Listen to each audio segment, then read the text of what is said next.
ဒီတိမ်မှာ SIS US မှာ CIA ရှိသလိုမျိုးဟွာရှာမှာလည်းစံကျင်လွန်းနေဆိုတဲ့လူသိများလာတဲ့နဂါးတစ်ခွဲတစ်ခုရှိပါတယ်။အမောင်တို့ဖုံးလွှမ်းနေတဲ့ညတညမစ်ရှင်တစ်ခုရဲ့တေးရေးရှင်အလဲပြောင်းမှာပြူချမ်းဆိုတဲ့လူငယ်လေးတစ်ယောက်ရဲ့ကံကြမ္မာဟာထာဝရပြောင်းလဲသွားခဲ့ပါတယ်။မစ်ရှင်အတွင်းမှာသူ့ကိုယ်လေးကိုရုတ်တရက်ထိုးသွင်းခံလိုက်ရတဲ့တရားမျိုးစုံရဲ့ဇီဝဆေးရည်ကြီး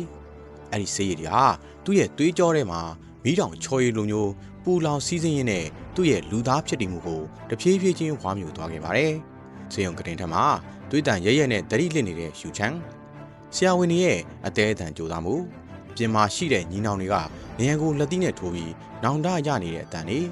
ဒါတွေအားလုံးက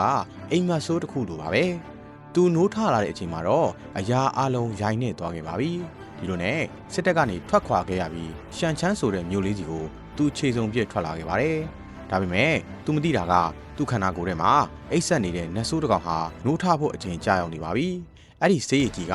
သူ့ကိုဘာတွေပေးခဲ့တာလဲ။တိမ်ငက်တစ်ကောင်ရဲ့အမြင်အာရုံမျိုးရလာပြီးမိုင်ပေါင်းများစွာကရန်သူရဲ့လှုပ်ရှားမှုကိုအတချောင်းကြတန်ကစားညနိုင်စမ်းရှိလာခဲ့ပါတယ်။လင်းတို့တစ်ကောင်ရဲ့အာယုံခံနိုင်စွမ်းကြောင့်အမောင်ထဲမှာတော့အတန်လိုင်းနေတဲ့ရန်သူတီနေရာကိုပုံဖော်နိုင်တဲ့ထူးခြားချက်တွေရှိလာသလိုဓာတ်ခုတ်ကောင်ရဲ့လင်းမြတ်မှုနဲ့ပျော့ဆက်ရဲ့ဆယ်စားလောက်တန်မာတဲ့ခွန်အားလိုအစွမ်းမျိုးကြောင့်သူ့ရဲ့လက်သီးတစ်ချက်ဟာတောင်တလုံးကိုတောင်ချိုးချနိုင်လောက်တဲ့အထိပြင်းထန်လာခဲ့ပါတယ်။ရေဘိုးကောင်ရဲ့ခံနိုင်ရည်ကြောင့်လည်းသူ့ခန္ဓာကိုယ်ဟာနီယိုလက်နက်တွေကိုတောင်ခံနိုင်ရည်ရှိလာပါတယ်။ဒါဟာစင့်ကဲပြောင်းလဲမှုလားဒါမှမဟုတ်ကျင်းစာတစ်ခုပဲဖြစ်နေရလား။သူရေရမတိလိုက်တဲ့အချိန်မှာသူ့ခန္ဓာကိုယ်အတွင်းကပြောင်းလဲမှုတွေကစတင်လာခဲ့ပါပြီ။ဒီလိုနဲ့ရှန်ချမ်းမြို့ကိုရောက်တဲ့အခါမှာလူစရိုက်သမားတွေကြီးစိုးနေတာကိုတွေ့လိုက်ရပြီးသူ့ရင်ထဲကတရားမျှတမှုကိုလိုလားတဲ့စိတ်ဆန္ဒကစတင်တောက်လောင်လာခဲ့ပါတယ်။သူလောကကြီးကိုတန့်စင်အောင်ရှင်းလင်းပြရမယ်။သူ့ရဲ့ကုစားနိုင်စွမ်းအရန်ကောင်းတဲ့သွေးကိုသူ့တေသနာပြုတ်ပြီးတော့